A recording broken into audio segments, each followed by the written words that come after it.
daging dari sebegitu banyak bayi, karena daripada bikin banyak penguburan, akhirnya diberikan kepada restoran cepat saji yang paling terkenal di dunia itu. La ilaha illallah. Dan setelah diteliti, ternyata daging-daging yang ada di restoran itu ada DNA manusia dan DNA tikus. La ilaha illallah. Itu yang dimakan oleh para manusia sebenarnya.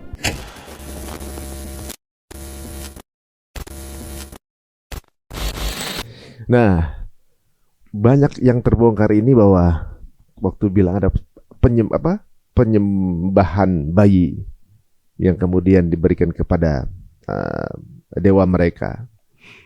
Ternyata banyak industri juga di sana, ya kan? Karena ketika dipotong bayi itu diberikan takut, kemudian disembelih, darahnya ditampung. Darahnya itu namanya adalah androkom. Nah, Androkom ini ternyata yang beli adalah para anggotanya itu, pemimpin artisnya itu.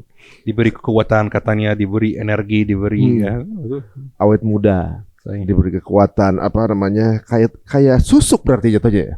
Susuk tuh mirip ya berarti. Sahih, betul. Itu perjanjian juga dengan iblis kan berarti kan. Sahih. Dan benar kalau minum itu ternyata benar tambah terkenal, kelihatan lebih cantik, makanya dicari-cari tuh androkom itu. Dan uniknya daging dari sebegitu banyak bayi itu diberi, karena daripada bikin banyak penguburan, akhirnya diberikan kepada restoran cepat saji yang paling terkenal di dunia itu. La ilaha illallah. Karena masyarakat Amerika mulai bertanya-tanya, dari puluhan ribu gerai se-Amerika saja, restoran cepat saji ini, di Amerika tidak ada peternakan yang seluas itu untuk mencukupi kebutuhan daging itu. Dan setelah diteliti, ternyata daging-daging yang ada di restoran itu ada DNA manusia dan DNA tikus. La ilaha illallah. Itu yang dimakan oleh para manusia sebenarnya. Memang itu menjadi salah satu list boykot, teman-teman. Bisa cari tahu sendiri bahwa yang dimakan jangan lebih enak mungkin karena ada DNA manusia juga yang kita makan. Dan kita nggak termasuk orang-orang ya, karena di Indonesia kan ada juga cabangnya di sini, nggak termasuk orang-orang yang makan daging itu. Berarti manusia tuh kadang-kadang bisa melampaui batas. Betul.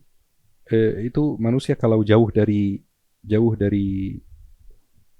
wahyu, ya, pasti melampaui batas. Pasti. Itu sudah pasti. Melampaui batas baik dalam soal keuangan, dalam soal penyimpangan seksual, dalam soal bahkan menuhankan diri, bahkan yani manusia itu pasti melampaui batas. Karena dibisikkan sama iblis. Dan manusia yang jauh dari wahyu itu menjadi mangsa buat iblis, menjadi tujuan yang mudah, target yang mudah buat iblis. Kita lihat misalnya Epstein Files itu, kita lihat orang-orang yang terlibat itu kebanyakan mereka tuh kuat ya, politikus, kaya dan lain-lain. Sebenarnya antum ini yang setiap hari baca zikir pagi petang, antum yang setiap hari jaga salat subuh, antum lebih kuat dari mereka semua. Kenapa? Karena mereka sudah bisa dikuasai sama iblis. Antum tidak bisa dikuasai sama iblis karena antum dekat dengan wahyu. Mas. Berarti kesimpulan yang Ustadz bilang tadi, para pemimpin dunia, para artis tersebut, mereka bukan menguasai dunia, tapi mereka justru terpenjara. Sahih. Karena kalau mereka membocorkan ini, mati. Sahih. Betul. Di Epstein Files ada Lady Diana kena, kemudian Michael Jackson sepertinya dieksekusi juga. Beberapa tokoh-tokoh yang mencoba membocorkan didismiss. Semua informasi. Sahih. Mau nggak mau pilihannya tinggal terkenal, menurut, atau meninggal. Sahih. Jadi intinya mereka sebenarnya mungkin ada hati nurani juga untuk kayaknya gue salah nih. Betul. Tapi daripada gue malu, dipermalukan atau dibunuh, ini saya lakuin. Berarti sebenarnya mereka ini tawanan. Sahih, mereka tawanannya iblis. Jadi ini tentara-tentaranya iblis nih. Ini budak berarti. Betul, hamba sahaya iblis. Berarti mereka adalah budak-budak iblis. Betul yang sekali. Terlihat keren. Betul sekali. Mereka betul hamba sahaya iblis. Ini bukan bahasa kiasan. Mereka benar-benar hamba sahaya iblis. Kenapa? Karena mereka menyembah iblis. Kita kan kalau misalnya kita berdoa kepada Allah Subhanahu wa taala, kita misalnya mengatakan, "Ya Allah, ampunilah hamba-Mu ya Allah." Kita banggakan menjadi hamba Allah. Ya. Ini bukan penghinaan ketika kita menyebut diri hamba. Karena ini konteksnya dengan Allah Subhanahu wa taala. Ya. Mereka juga menyembah iblis. Mereka hamba iblis. Mereka lakukan apa yang iblis perintahkan. Jadi ini penyembahan. Mereka itu hamba sahaya iblis, budaknya iblis. Dan itu proses yang nggak langsung. Ini teman-teman, wallahi ini poin yang paling penting dalam podcast hari ini. Karena iblis itu punya tujuan bikin manusia hamba sahayanya. Iblis itu sabar banget gitu. Tidak akan langsung menyuruh orang A tersebut untuk menyembahnya. Tetapi pelan-pelan sekali, sangat pelan-pelan. Sampai dia jauh dari wahyu, jauh dari Islam. Kemudian mulai dirayu nih, diberi kekuatan tertentu, diberi bantuan tertentu. Kemudian manusia kan ketagihan. Wah, suka nih dibantu sama kekuatan ghaib nih. Jadi menarik, jadi istimewa. Ngebus gitu ya. Betul. Dia ketagihan, dia kecanduan, dia minta lagi. Harus korban, harus menyerahkan korban. Kayak bandar narkoba berarti ya. Sahih. Udah ketagihan, kali ini ada. Dan korbannya yang dia awalnya minta di awal, itu bukan langsung bayi, bukan langsung hal-hal yang aneh gitu. Enggak, dia minta korban yang sederhana sekali. Seperti apa? Seperti tunduk kepalamu ke bawah gitu. Kayak sujud misalnya. Ini korban. Ini sesuatu yang dia persembahkan kepada iblis. Baik, dia korbankan ini. Korbankan martabatnya, harga dirinya. Dia tunduk ke bawah. Iblis minta lagi korban yang lebih besar. Orangnya sudah ketagihan, orangnya sudah kecanduan. Ya, maka iblis meminta misalnya tulis ayat-ayat Al-Quran, tapi secara terbalik, kemudian dibakar. Terus pelan-pelan dia kan merusak di dalam hati orangnya keagungan terhadap ayat Al-Quran.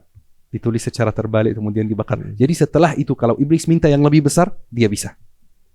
Terus pelan-pelan dia minta bakar mushaf, buang ke tempat yang sepi misalnya.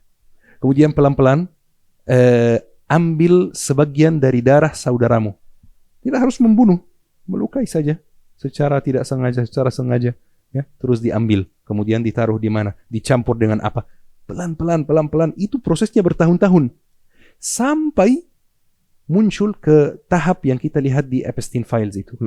Makan dari manusia, mohon maaf, berhubungan dengan manusia, menghubungkan badan dengan manusia, kemudian anak-anak, kemudian dibakar, kemudian debunya diapain, kemudian debunya dicampur, darahnya diminum. Itu semuanya nggak mulai langsung. Itu dari proses yang awal sekali. Makanya teman-teman, jangan sampai kita mengikuti langkah-langkah setan. Pas. Karena wallahi mungkin hal yang terlihat sepele di mata kita itu sebenarnya merupakan bagian dari rencana jahat iblis yang jangka panjang. Wah, pantesan semua yang menjadi anggotanya itu melakukan pedevils, nyebutnya bingung ya. Itu semuanya tuh ngelakuin itu. Jadi kalau sudah mau melakukan itu, dia akan ngelakuin apa aja. Karena ngelakuin hal itu aja dia mau. Berarti ngelakukan apa aja juga dia akan mau. Dia siap. Dan ada beberapa petinggi agama-agama juga ada di sana. Alhamdulillah nggak ada ulama muslim, nggak ada. Alhamdulillah. Ada orang muslim ada. Orang muslim ada. Pemimpin muslim ada. Orang-orang pengusahanya, ada. Politiknya. Ulama nggak ada. Alhamdulillah. Ulama ada. Alhamdulillah. Dan ada yang kemudian mereka mempraktekkan pada saat ibadahnya mereka. Nah, anak kecil suruh nyedot lidahnya apa segala macam. Ini kayak apa namanya? Ustaz, saya kan ada sebuah buku nih. Saya juga boleh lihat dari satu obrolan juga.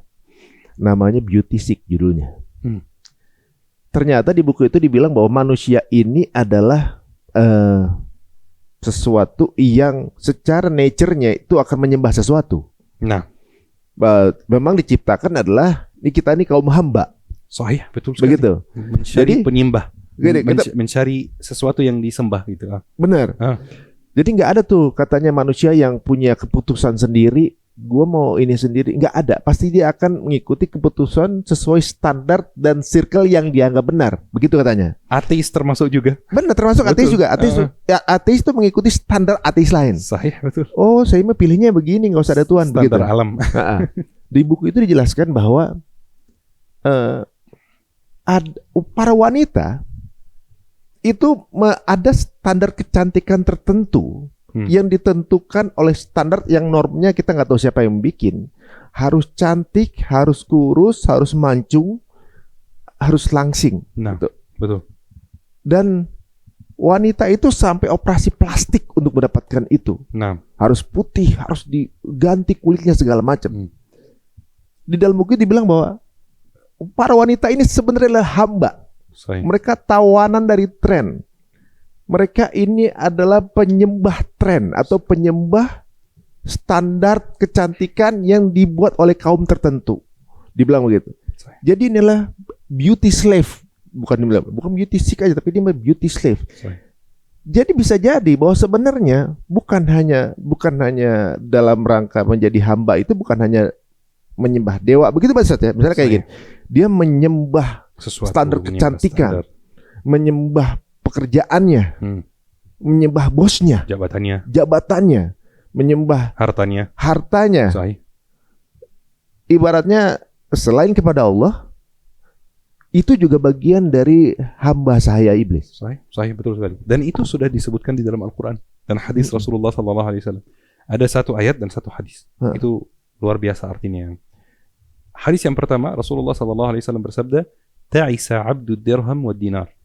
Celakalah hamba dirham dan dinar. Celaka orang-orang yang menyembah dirham dan dinar. Menyembah uang berarti. Menyembah uang.